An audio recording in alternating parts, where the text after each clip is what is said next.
Excuse me. You must be Forrest. I recognize your picture. Good morning, everyone. No, I'm the candidate. I'm the one talking.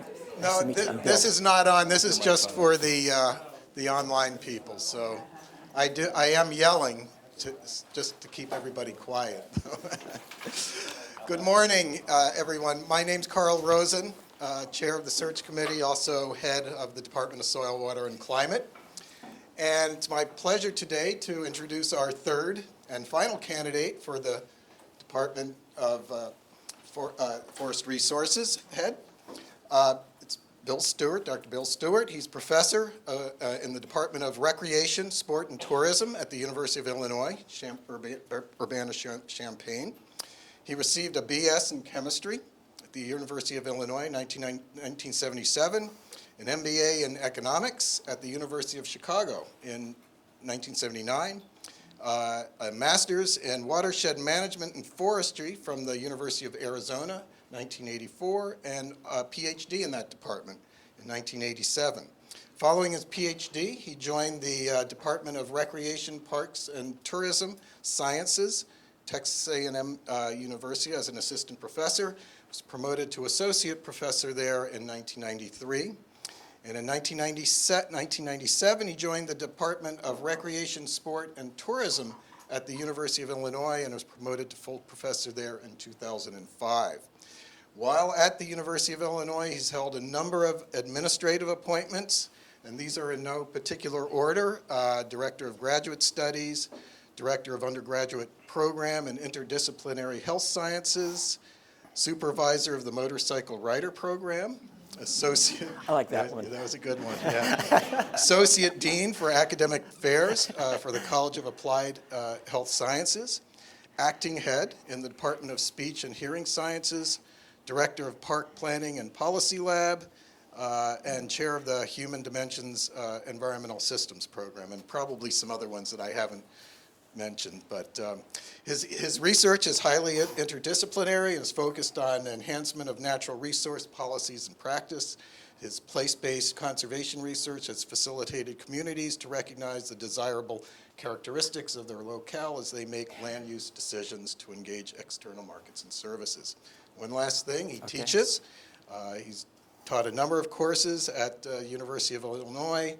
Some of the more recent ones include contemporary issues in recreation, sport, and tourism, building healthy communities, survey of topics of interdisciplinary health, and contemporary issues in leisure research. Yeah. So with that, Bill, let's welcome Dr. Stewart. Yeah, thank you. He'll be giving his vision for the Department of Forest Resources. Yeah, thank you, Carl. I appreciate the introduction. I can't tell you, I'm really happy to be here. I feel honored to have made this cut to come here for an interview. So this is an exciting time for me. I'd also like to say that my title, University of Minnesota, actually goes back to my graduate years. Dave King, who was a forest economist, he was my major advisor at University of Arizona, and he's a graduate of this program with his PhD, along with Phil Knorr, who was influential in getting me to University of Arizona. He also was a graduate of University of Minnesota. So there's this tie, I feel like there's this tie I have with University of Minnesota. I just wanted to recognize I've been hearing good things about University of Minnesota for quite some time. I'm really happy to be here, though. This is such a great experience for me to have an opportunity to come to know who the Forest Resources is and the College of NC fans. So thank you for the introduction. I'd like to say that I've had a warm welcome already. When I was picked up at the airport last night, Kristen Nelson took me on a wonderful but brief tour of the Twin Cities. It was neat to see the kinds of things beyond. I've been here for several times for conferences, and I've never gotten beyond the convention center. So it was really cool to see the river, how clean the Mississippi was. If you've ever been to Illinois and seen the Mississippi River there, it's more of a slow-moving sort of mud flow.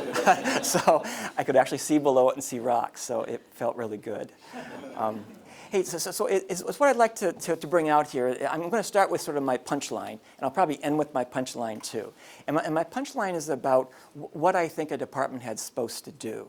We see here this painting by Carla Gerard. It's got a lot of elements in it. I mean, there's wildlife, there's water, there's a soil profiles, it looks like, there's a sun implying a climate, there's some trees, there's people, there's a community. There's all sorts of things in this painting that if you just list them, you wouldn't understand what's in the painting and what it looks like until there's a gestalt that's made. I mean, it's only by visually seeing it, there's a narrative comes forth here.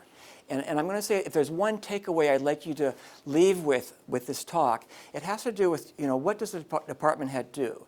And I think it's about representing a department. The notion of representation is so important because it implies advocacy for the faculty and staff at college and campus level. It's about explaining ourselves to our alums and our external stakeholders. There's a need for representation that I take very seriously, and that all these pieces, they only fit together because of the painting. If I were to just list you what's on there and have you all draw something, it'd probably be 50 different drawings you would come up with. And it's only by looking at what Carla Gerard did do we see a story that comes together. And so for me, an important part of what a department head does, that they function to tell the story of the department in ways that are persuasive, that engage others, that lead people with a favorable sense of, I want to be part of that place. So I just come out here with this painting, not to mention it's just a great thing to view, I think. And I'd like to talk with you a bit about my attraction to the head position. First and foremost, it's sort of the topical areas that you're involved with. I mean, there's forests, there's people and communities, and there's a connection between them. And I think that connection that ties people to their environments, I love sitting on that and thinking about ways to explore that through research, through teaching, and through public engagement. Throughout my entire career, I've spent time connecting those things of people, of natural resources and their uses, and the environment.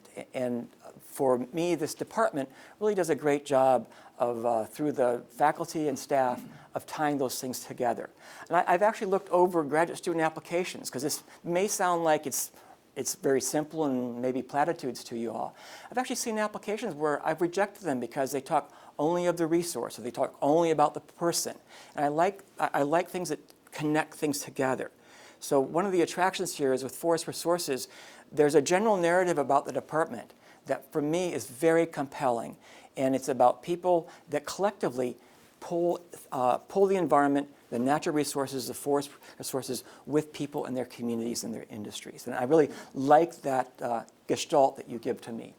The other thing I like is the interdisciplinary scholarship. And these things sort of go hand in hand here. I can't imagine a focus on connecting forests with natural resources and with people.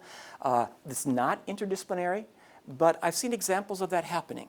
So I just wanted to state that the interdisciplinary part of you, and between your curriculum, your research, the way you engage your communities, is really a compelling factor about why this is a neat position for me. Then, of course, there's this long history of excellence with forest resources, at least in my own lived experience, dating back to my major advisors when I was in graduate school. So, but it dates back even further than that. I think I saw on your site that was the first forestry class taught in 1889, I believe. And then you have had a division, was it 1903? So, this is, there's a tradition here that I want to respect and honor. And how do we bring that forward and update that would be the question I think that we've collectively would face. And then I can't help but say the land-grant mission is very near and dear to my heart, where it's about, there's a democratic mandate of knowledge and dissemination that I really believe in and I'm passionate about. It's not just about us privileged few that are in these positions, and let's face it, we all care deeply about what we know, about what we talk about, what we write about, and we want to make sure that that information gets out there and we engage others. Many times through that engagement process, we learn and they learn, but we all rise together.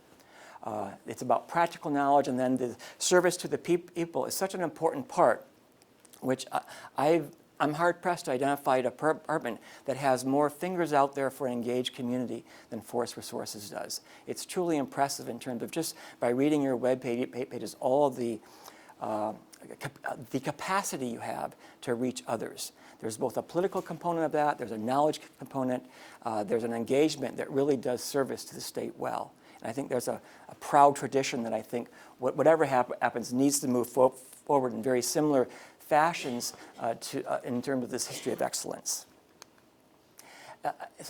So for me, part of the advocacy piece is about the clarity of what the scholarly identity is. When I think about all the pieces that the forest resource faculty fit, it's amazing. It's truly impressive, the different pieces you have in terms of from climate to soils to forest to dendrology to genetics. I mean, the whole gamut of studies is there. And for me, what are some themes that can bring people together? And I think that developing a clarity on, I can't just list 22 or 50 research areas. When you represent a faculty, it amounts to an elevator pitch sounds platitudinous, but it's about something that would be more, that would be glue that would hold people together in the department. And so for me, finding that clarity on the scholarly identity, raising visibility to it becomes very important. And when I call it branding, for lack of a better word, I think that branding is so important when you say forest resources to people on campus.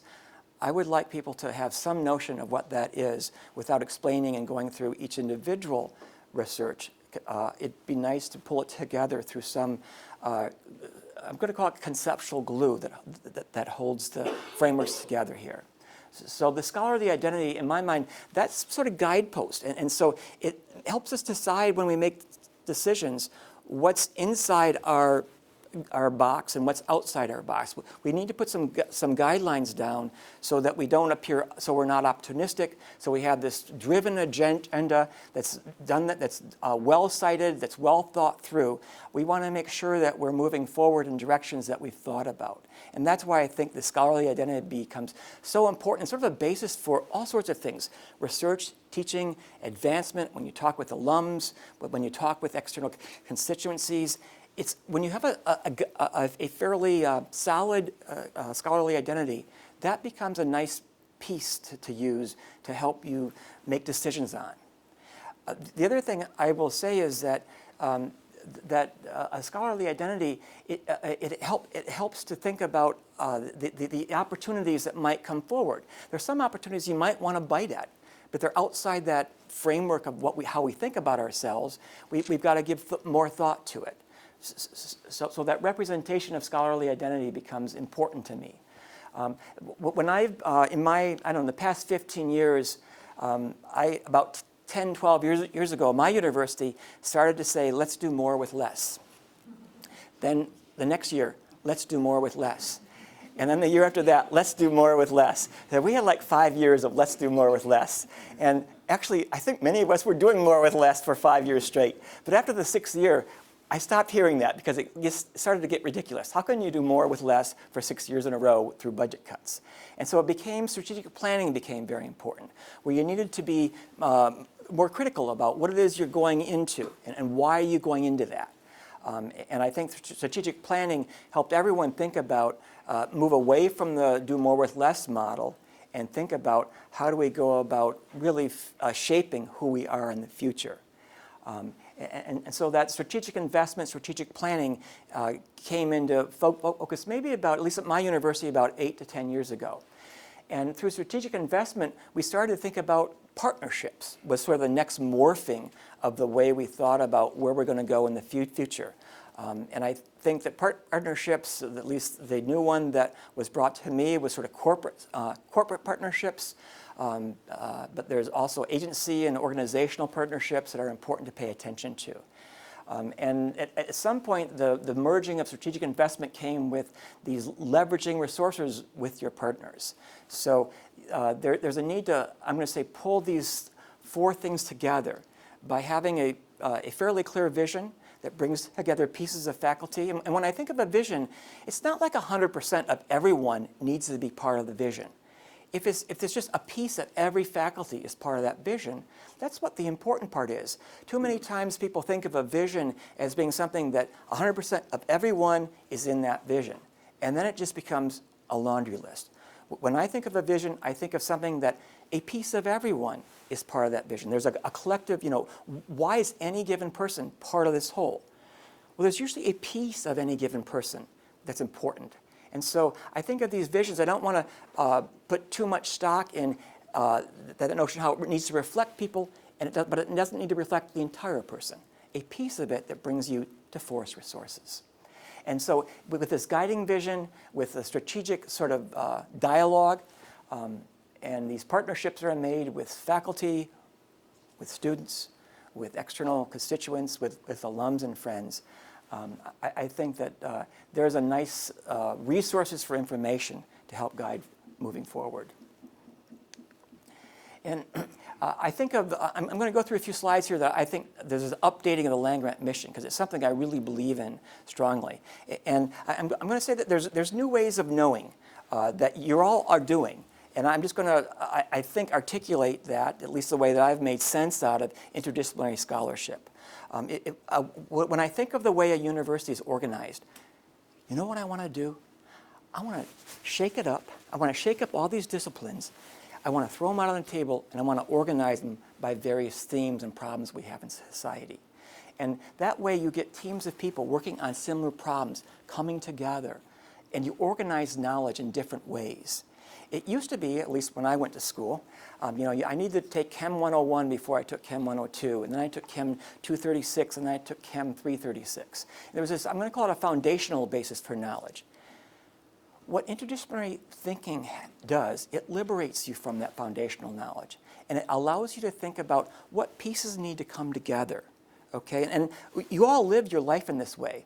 If you go to the doctor and the doctor tells you, in my case, you've got actinic keratosis, means a blotchy skin, what I do is I go back home and I look up that word on the files, and I'm able to figure out, I'm not a doctor, but I'm able to figure out what blotchy skin means to me. And I'm able to figure out what solutions might be to get there. So I'm going to bring out that this coherence theory of knowledge is different than a foundational theory of knowledge. And when you think about building coherence in our understanding in the way that we create knowledge, all of a sudden it opens up new pathways. So interdisciplinary scholarship is about having students who usually see themselves as consumers of knowledge, as consumers of information, having them see from the get-go that they too can be creators of knowledge. Thinking between the spaces of those disciplines, okay, is about enabling them and giving them opportunities in which they can make the world cohere in an articulate fashion that customizes that knowledge for them. So in terms of updating that land-grant mission, I'm going to say there's new ways of knowing. And one of the new ways for me has been this coherence theory of understanding rather than this foundational knowledge. It's not to say we haven't done great things with a foundational knowledge base over 5 centuries of having academic institutions, but we've moved into this coherence way of a framework. And this department is actually a great example of that. And that leads to different kinds of creativity in science, where in my lifespan, there's been all sorts of, what's rigor in science? And I think that notion of rigor in science, that there's new ways of thinking about rigor, new methods that come forward, new theories that help us engage with the subject matter of our discipline. And so this notion of creativity in science has made a lot of advancement that sometimes we don't sit back and reflect enough on what is this new way of knowing. And then this last one is about engaging communities where, at least my own research, I've come to learn a lot from the people and the communities that I work with. And I think when I first started out, I somehow thought, okay, I got my PhD, I'm ready to do research, I sort of know. And I think that was sort of naive of me in those days, but I'm actually learning a lot. Many times the professions are actually moving forward on things before the discipline has gotten to it. So I think there's a progress there that the communities are making that we need to know about as researchers. And so I think that if it wasn't for this coherence theory of knowledge, I don't know if I would frame what they're telling me as a way of knowing and as an important factor I need to pay attention to. And then part of that, this new ways of knowing are our teaching strategies we use. After all, life is lived in interdisciplinary ways, but often knowledge is organized in disciplinary ways. So often those lived experience, often those, the way that the interdisciplinary research comes about is, and teaching is through experiential courses. At least if you are up, the Chronicle of Fire Education, each year they have a handful of articles that deals with experiential learning, where it doesn't have to come from the professor's mouth for people to understand.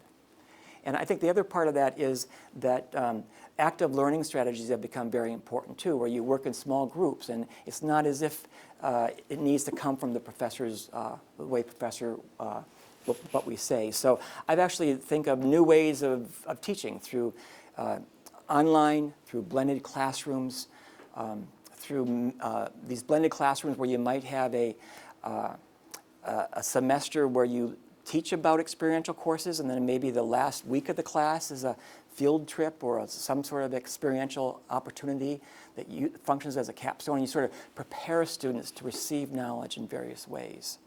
So I think there, and then I'm going to say that there's, at least within my own unit at University of Illinois, we've been doing a lot with digital badges and certifications.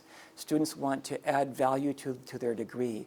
So through a few courses, they're able to gain digital badges. And there's a following to it. I'm going to say it's not a strong following, but it's gaining momentum. And that way, when they apply to a job, they can say they've got a digital badge in some capacity, along with certifications which is a little bit different than the digital badge. So, yeah, I'm just going to go forward here. Yeah, just keep talking. Yeah.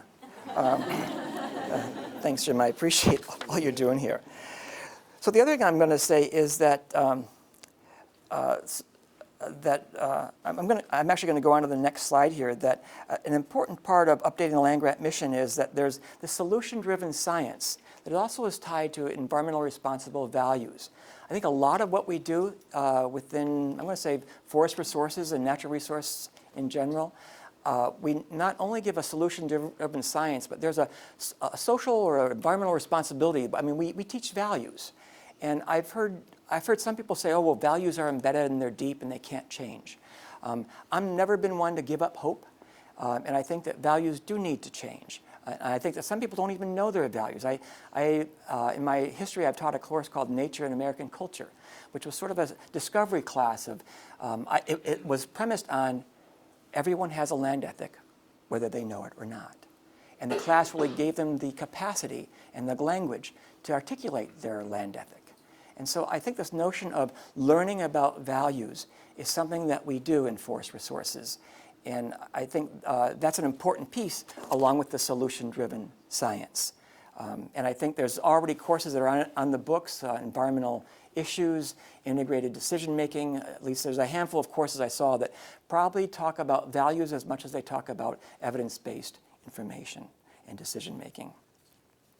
The other thing that I think is important here is that there's various kinds of stressors. You've got environmental stressors of climate change, invasive species, land use changes. You've also got community-based stressors of population change, of technological advancement.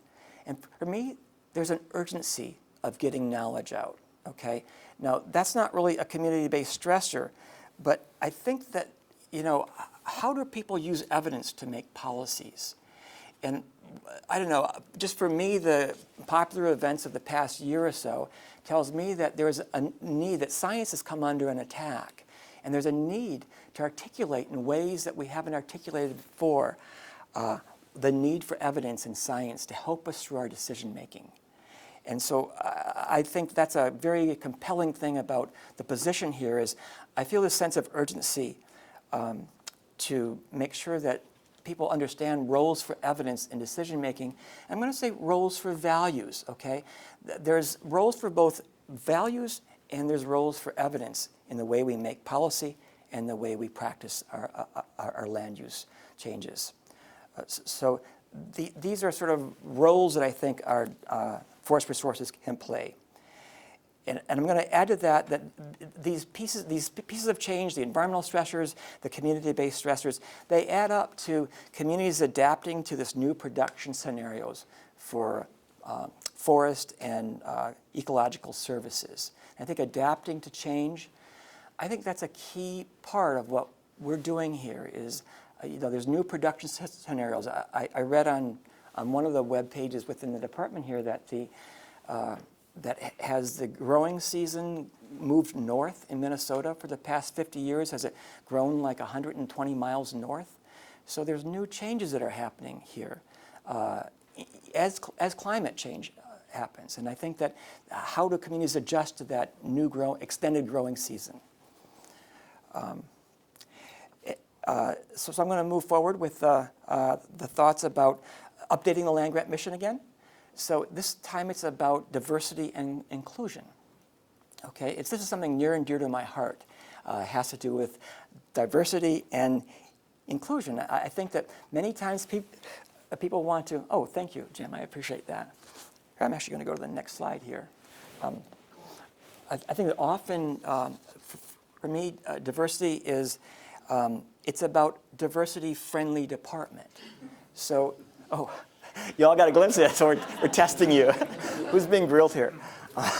So I think that the notion of diversity as being, it's not just about numbers of how many, do we reflect the public in Minnesota.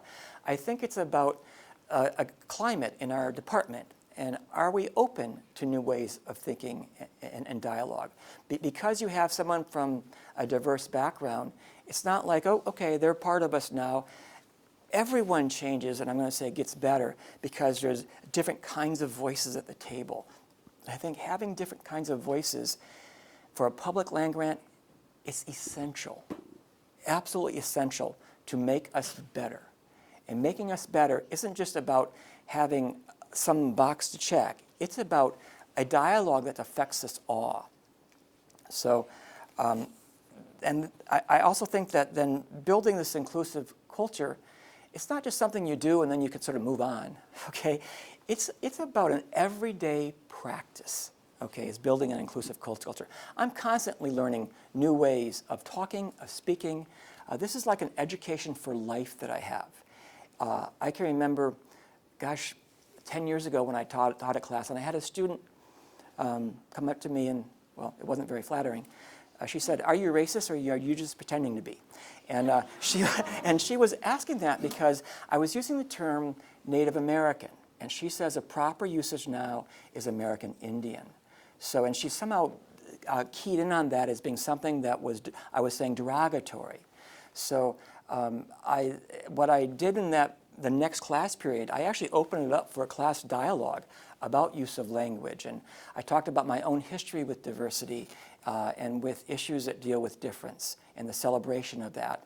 And I allowed other students to share stories of their own, because it was very meaningful to me for me, it was a trust issue with this class. I wanted to make the classes a safe space. And I think that vigilance and that learning process, I'm just going to say we're all students of inclusive society and how to build that. We all need practice with that.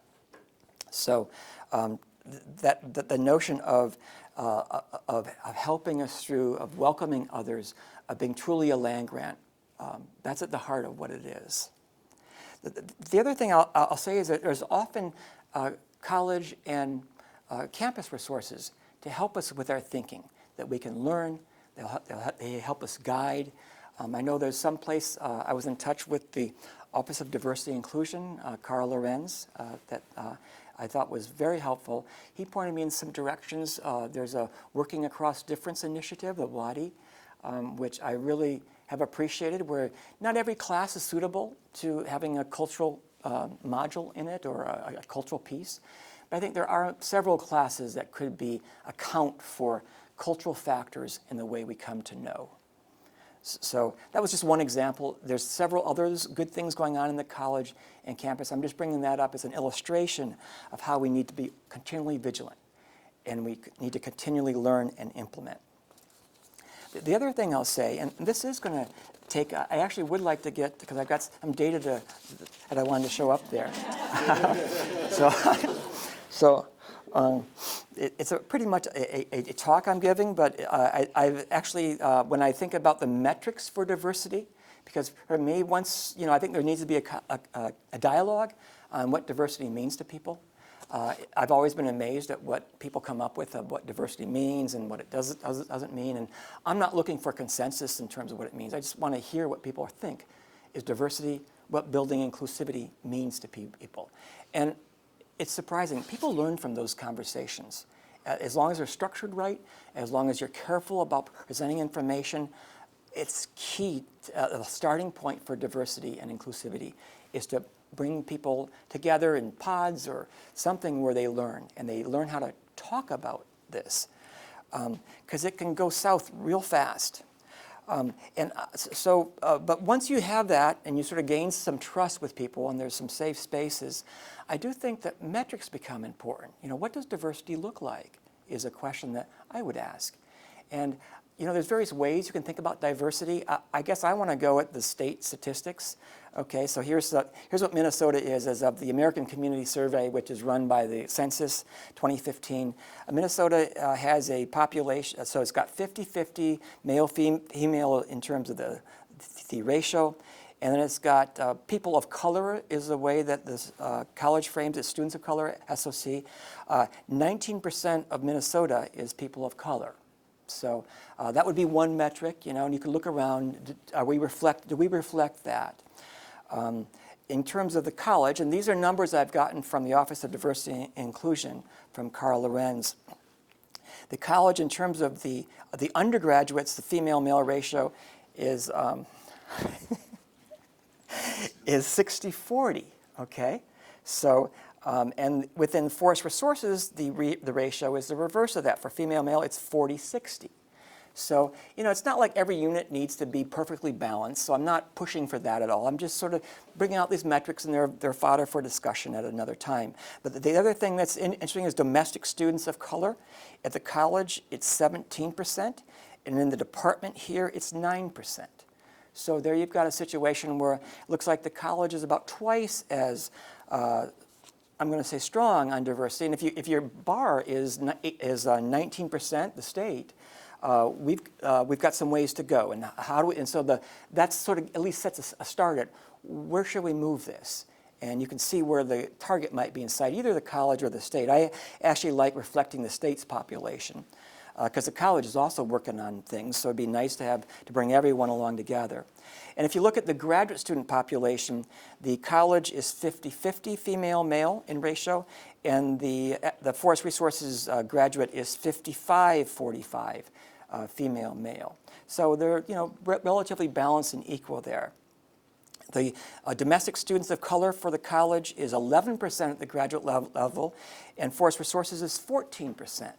So you're actually doing a little better than the colleges in terms of those graduate students. These are master's and PhDs. Now, I'm not accounting for international students. I'm just accounting for domestic students and what percentage they are. So I'm only bringing this up as illustration of the kinds of things that I think a head should do. When you think about diversity, when you think about the land-grant mission, you want to say, do we reflect the state? And those are some, and at some point, we need to get down to the brass tacks. And the brass tacks for me is putting action to the good thoughts we all think about. I'm going to move on to the next slide, Jim, so we don't need that slide anymore. But I really appreciate you sort of sharing this spotlight with me. The other thing I'll say is that updating the land-grant mission is also about building partners and creating that leverage. I think that's so key, is to build partners. And the thing is, there's already a great set of partnerships that this department's already built. So it's clearly about building on that. And I enjoy working across a diverse constituency. That's something that I thrive on. And for me, I frame it as a learning thing. I'm always learning from people. And usually when I meet with people, they bring energy to the meeting.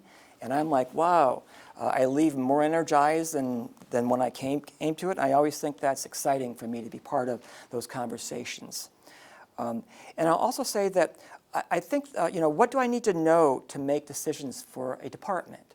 So I would definitely have some sort of faculty advisory committee, an elected body of faculty. We wouldn't meet much, but my framework for working with faculty is I want to learn what the values are. What should I prioritize?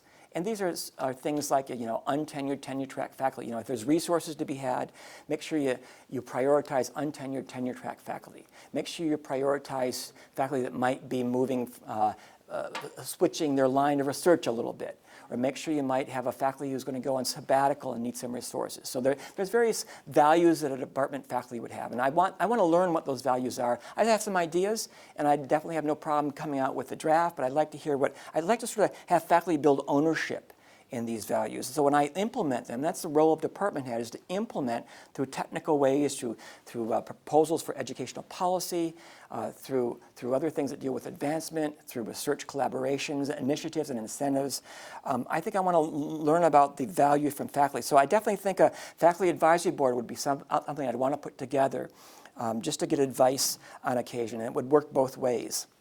The other thing I would like to do is put together an alumni advisory board, where I'm hearing from the alumni, what types of things do I need to know from alums? And I can think of a lot of things. I mean, alums want to give back. They usually love where they came from. They care deeply about this program. So how do they give back? Well, we need to make opportunities to help them give back. You've already got a good slew of opportunities. So I'm not saying change those. I'm simply saying we need to think carefully about other ways in which alums can give back. And of course, there's always a financial thing. From what I've seen in the budget, like about 15% of the budget for Forest Resources is about gifts that come from the department through alums and friends of. So I want to make sure that we're paying attention to that very important group. And of course, students are extremely important. On many occasions, I have no problem pulling together students, having a group, perhaps a council of graduate or undergraduate students, and seeking advice from them. So these dialogue forums, in my mind, work both ways. And at the end, it's about creating a team, about creating an ownership in what decisions are being made. Yeah, I'm going to go on to the, there's also something there about state and national and international partners. So I can't underscore enough how my life has been enriched from the partners I've built in my state of Illinois, through the national networks I've had, and through the international networks I've made.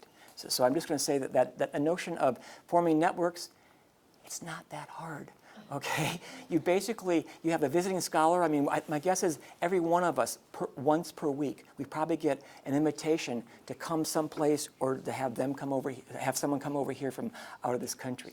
And you don't bite most of those things, but occasionally you do bite. And those are important opportunities to mix faculty and students with new ways of thinking. And before you know it, you go over there, you come back, you get people that want to join your lab. I've been amazed at how these things can snowball quite quickly.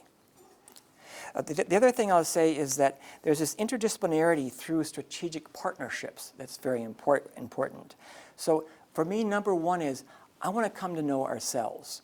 Right now, I know I've reviewed everyone's vita, I've read your web pages, but it's given me pieces. And right now, my mind is filled with pieces, and I'm trying to build coherence out of that.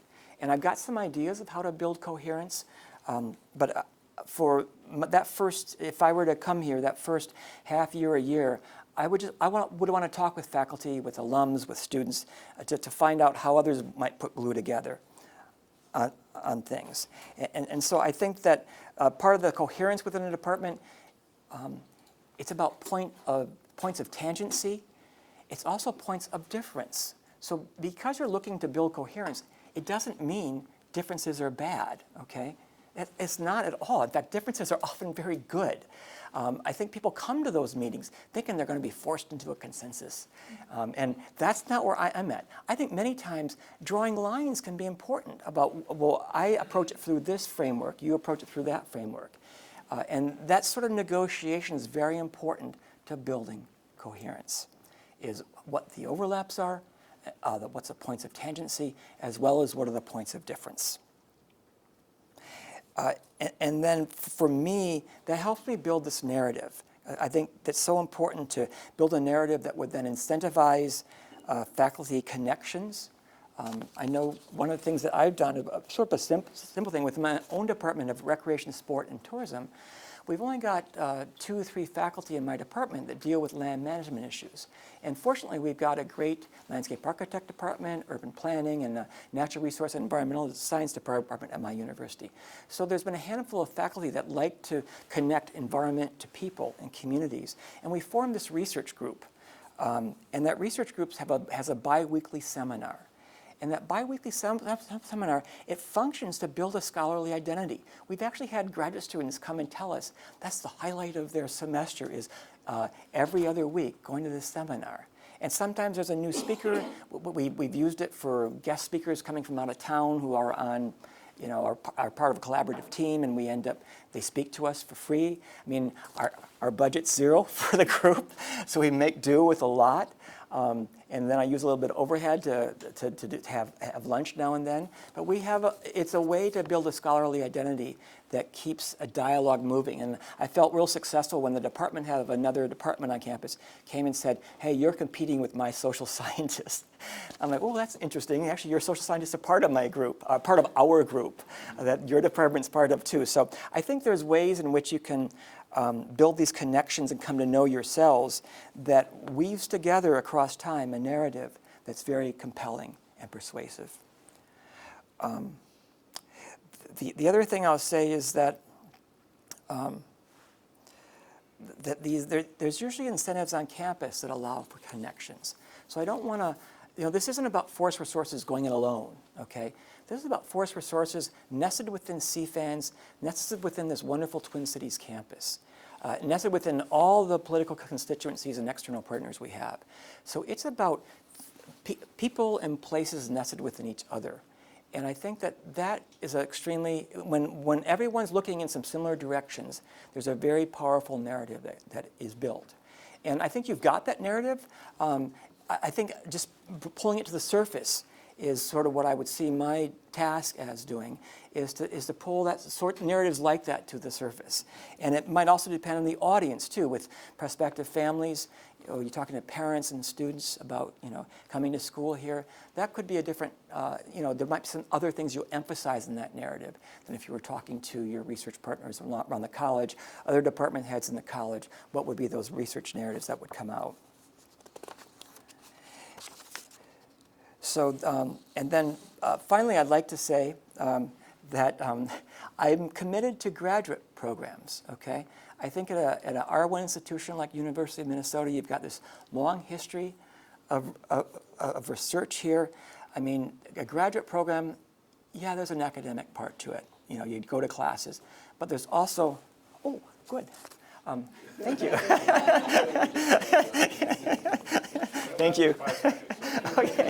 Okay, so I think there's an importance about the PhD. I mean, no doubt, masters are important. Okay, so I'm not anti-MS degrees, but what makes us tick here, what distinguishes University of Minnesota from all the other institutions in the state is that PhD programs and that degree. So my thought is that, and that goes hand in hand with faculty productivity. So there's a strong PhD, strong faculty. They're coupled together. They're sorts of things that exist together. You couldn't have a strong faculty without a strong graduate program. So I'm always wanted to be thinking about how can we enhance our student, the quality of our student experience at the graduate level.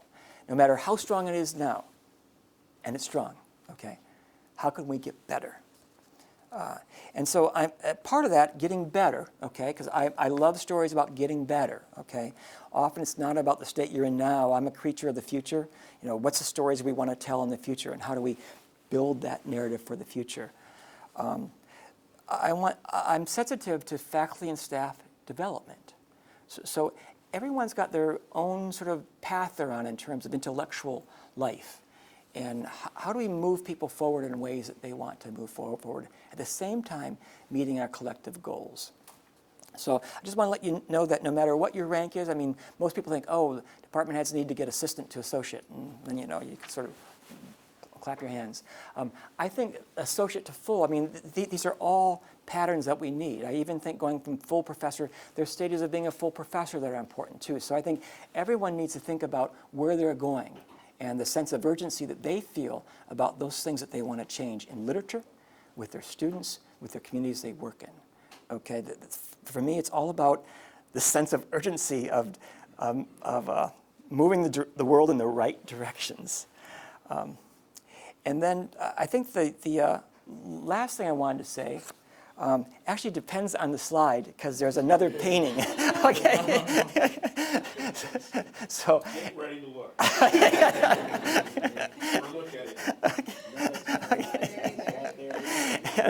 And it really comes back to my takeaway theme that I wanted to underscore again. It's a painting by a Minnesota artist, Brendan Farley, and it's about distinctive. I love this painting. It's an abstract, but if you look at each color and each color. Oh, there it is. Okay, so each color, it needs each color. They're vivid, they're distinct, they're brilliant, okay? But the colors don't tell the whole story of that painting, okay? If I told you the colors, you wouldn't know that painting unless you saw them as a whole. Okay, there we go. There, okay. Oh, there we go. And so I wanted to thank you very much, Kristen. So I just wanted to bring out that again, this theme about there's a gestalt about the department, and that's the function. If there's any important function the department head serves, it's building that gestalt. It's thinking about a synergy. How do we come together as people and scholars? So that's my story, and I really appreciate your patience with the slides here. Thank you.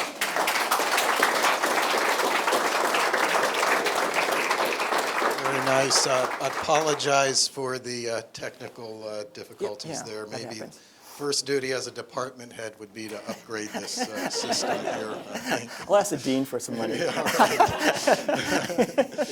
Yeah, You've experienced it, Brian. So the floor is open for questions for Bill, and are there any questions? I tagged some friends back there before the thing. I'm going to ask some questions there. Hey, Dan? No? No, okay. Yeah, yeah, thank you. Wait a second.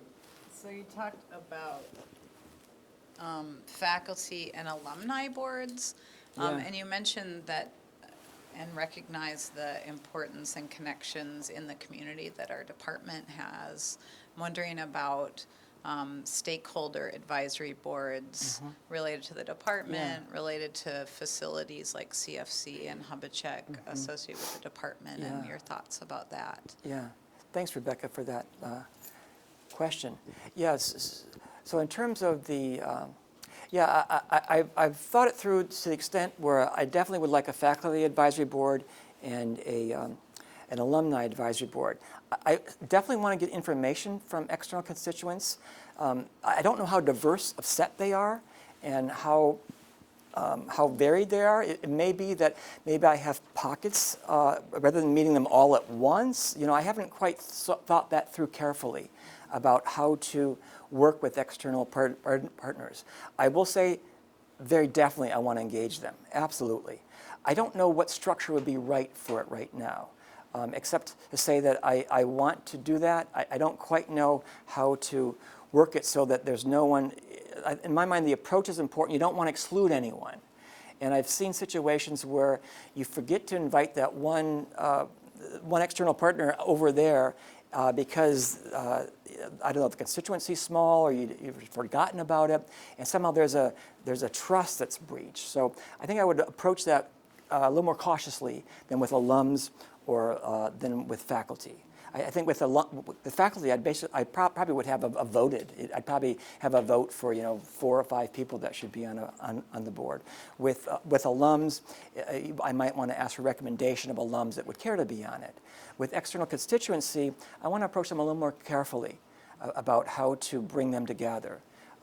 So I like that question. And then you also asked another group. It was the same one. I I think about some of our I also think about some of our facilities that are associated with the department, like the Cloquet Forestry yeah, Center, and right. whether having, an advisory board for that Yeah. facility in terms Yeah. of providing direction to the director of those facilities would be a useful thing as Yeah, well. you bet. Yeah, the Cloquet Forestry Center, the Hubachek, those are such neat facilities you've got here. So I can definitely would like to find ways in which to engage them. And I guess I would want to talk with the directors of those programs to find out more about what their advice would be to engage a constituency to further elevate their status and visibility within the state. I've seen some stuff that's already being done there, and I'm impressed with it, but you can always, I think there's always a need to look for further ways to engage those remote stations. Yeah. I've got a question from online. Oh, yeah. Michael Dockery, oh, sorry, I get that right. Thank you for your presentation. I am Michael Dockery from the Forest Service. I appreciate your discussion of diversity. What are your thoughts about the engaging the American Indian tribes in the state? Oh, yeah. Thank you, Michael. I appreciate that. So there's a handful of ways. So for me, engagement's always multi-pronged. Okay, there's no one solution. It's about surrounding. But if you want to engage something, it's done sort of like a monsoon. You need to engage in multi-pronged ways. And I would say, I mean, through curriculum is one way that I think you've already got started a traditional ecological knowledge program going with the American Indian Center, I've been told. And I think there's something neat about that. I mean, cultural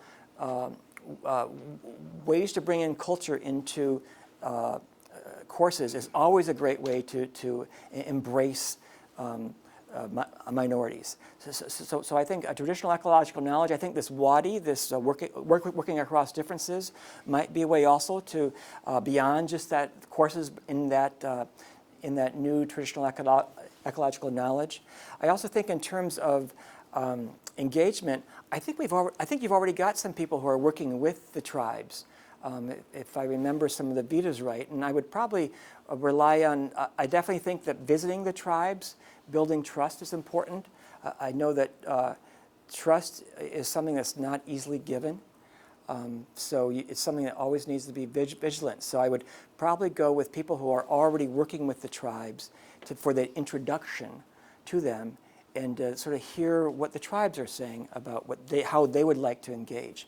I'm not going to assume that I know what they want. I do think it'd be important to hear them tell me what they want. And there may be multiple voices within any given tribe. So I think to the extent possible, listening to those multiple voices within a tribe would be an important part of the engagement piece. In terms of the research piece, I'd have to explore I'm not quite sure how funding would work with American Indian and research. And maybe they more want the benefit of the degree programs here. So I don't know if they would be open to new ways of learning like distance learning or blended programs. I did look on the Minnesota web page. Isn't there a community college located in a tribal area? And I think that there could be some interesting stuff done with the cooperation. I know that, I don't know if Minnesota does 2+2 programs, but I do think there could be some things that work so Forest Resources knows about here's the courses you need to take at this technical school in order to come into here as a junior. And maybe even then because they may not like to travel to the Twin Cities, maybe even part of their year might be an online program where they could do something where it's more of a blended program. So those are things that I would explore at least. But I would be open to suggestions. Michael, if you've got some ideas, I'm open to thinking about this. In Illinois, my experience is not strong with Native Americans. We don't really have many tribal people at Illinois. My experience really is with the University of Arizona, where there were a number of tribes that work with the University of Arizona, and that's really where most of my experience has been. But it's not been administratively; it's just been more to visit reservations. So I guess I'm saying I need to learn. Before I forget, I want to remind you to fill out the evaluation forms, and you can do that online through the CFAN site. There's also some hard copies back there, so I encourage you to pick that up. We still have a minute or two. Any questions, last-minute questions? Well, I'll ask you one. Has to do with the fact that you got a BS in chemistry and then got an MBA. Yeah. And so how did you get into watershed management. Yeah, and right. policy? Yeah, thanks, Carl. Yes, so I had this previous life that I used to be I'm going to call it a businessman. So when I graduated from my bachelor's in chemistry, I went to work for Standard Oil of Indiana. They're now the BP Oil, and I was this marketing technologist. I worked between the petroleum additives sales staff, and I could speak the language of chemistry, so I worked between the laboratory people and the sales staff. And I worked there for 2 years, and I had a great experience, but it wasn't about what I wanted to think about. And I left that job to get an MBA. I thought to get ahead in business, I need this MBA. And it was a job that my friends couldn't believe I was quitting this job that they would have loved. I mean, it was like big money and oil expense accounts back in the late 70s. It was like people were astonished that I would quit that job, but I knew it wasn't me. I couldn't sit there and basically go out on sales calls and then talk to the staff. So I went back to business. I worked, and then once I got my MBA, I went to work for Arthur Andersen Consulting. They're now called Accenture, and that was a wonderful experience. I worked in their chemical engineering construction consulting department, and I had this great 2-year experience there. But at the end of the day, and I worked real hard in both of these jobs, at the end of the day, I didn't feel like it was me. I felt like there's more to life than living on expense account. And believe me, I was going everywhere. My last 11 months were in Tokyo, Japan, where I had this expense account, a real fancy apartment. But it wasn't who I was. I remember thinking when I was reviewing their plans to locate a chemical engineering refinery plant in Nigeria, their cultural impact statement talked about moving people, moving natives. And their environmental impact statement talked about making the earth flat to put the cement slab down. And I'm like, I'm part of this, and this is wrong, what's going on here. There's more information about social and ecological impact than what we're giving credence to here as a consultant, basically helping them make money faster. So I'm not anti any of that. So if anyone here is going on in the business, you go. It just wasn't me, okay? So I went back to graduate school thinking that I want a program that gives social sciences, that's a relatively open program. So I went to University of Arizona because it was I could learn the technical aspects of watershed management and forestry. You know, cruising timber, runoff from the watershed, water quality issues, soil chemistry. I learned all those things, and actually I liked learning that. But my real grist of my dissertation research was really about social and behavioral sciences. So I took some environmental sociology classes there, some economics, and some environmental psychology. And I've never looked back. After that first year in Arizona, it was just like hog heaven. I wasn't making any money, but I just felt so good. And it's about feeling good, I guess, for me. So in my mind, although there's all sorts of nice reasons that are global, that are a sense of urgency, at the end of the day, it's about me and what I want to feel good about. And I feel real good. For 30 years, I've never looked back. It's been the greatest career and the privilege I've had to do research and to teach students. So that's sort of how I made that, that twist. Thank you very much. The hour is up, so I think we'll adjourn right now. You have an important meeting with the dean for lunch down in 116. So let's thank Bill again. Yeah, thank you.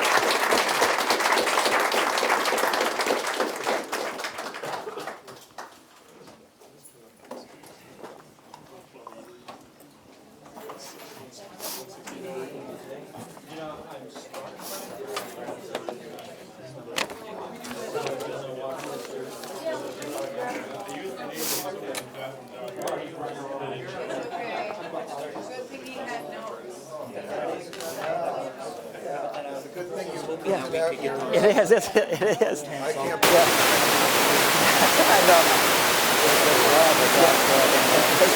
Yeah. Yeah, I saw you guys be real attentive. Thank you for coming in. Yeah, time to take a tour. Oh, great. Okay.